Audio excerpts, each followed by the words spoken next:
Antaranya ketika sudah dia gosok meninggal arwah, dia gosok matanya, dia buka, kata dia, saya di mana? Kau sudah meninggal, dah saat. Saya sudah mati. Iya.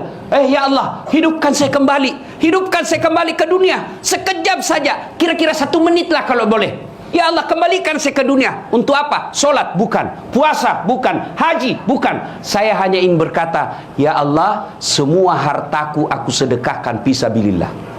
Kenapa bukan minta solat? Karena solat hanya bisa dapat pahalanya ketika kita masih solat.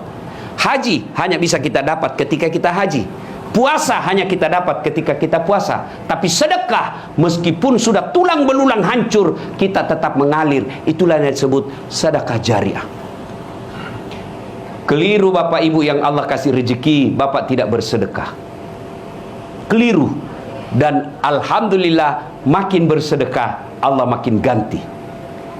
Maka almarhum almarhumah insya Allah lapang kuburnya karena ada sedekah beliau.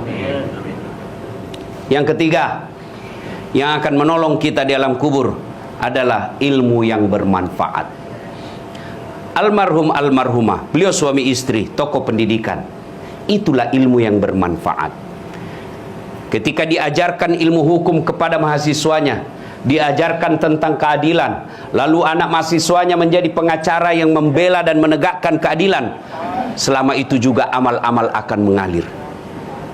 Maka karena itu, ibu bapak kalau dapat konten-konten dakwah, jangan berhenti di grup, jangan berhenti di HP bapak, sebarkan.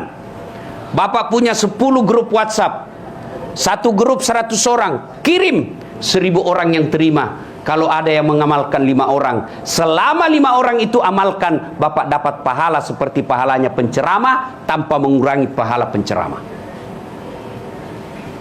Ilmu yang bermanfaat adalah yang bisa menyelamatkan kita di alam kubur. Inilah 3 yang akan terus mengalir meskipun kita sudah di alam kubur, bahkan sudah habis tulang belulang kita. Anak yang soleh dan soleha, sedekah harta, kemudian ilmu yang bermanfaat.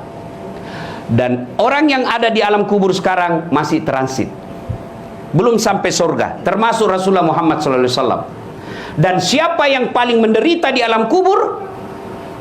Kata Nabi, orang yang paling menderita di alam kubur nanti adalah al-mutahawil bis sholah, yang menganggap enteng solat. Saya mau tanya, bapak-bapak, kalau pergi merantau ke Sulawesi Selatan, ternyata bapak tidak nyaman di Sulawesi Selatan, ada pilihan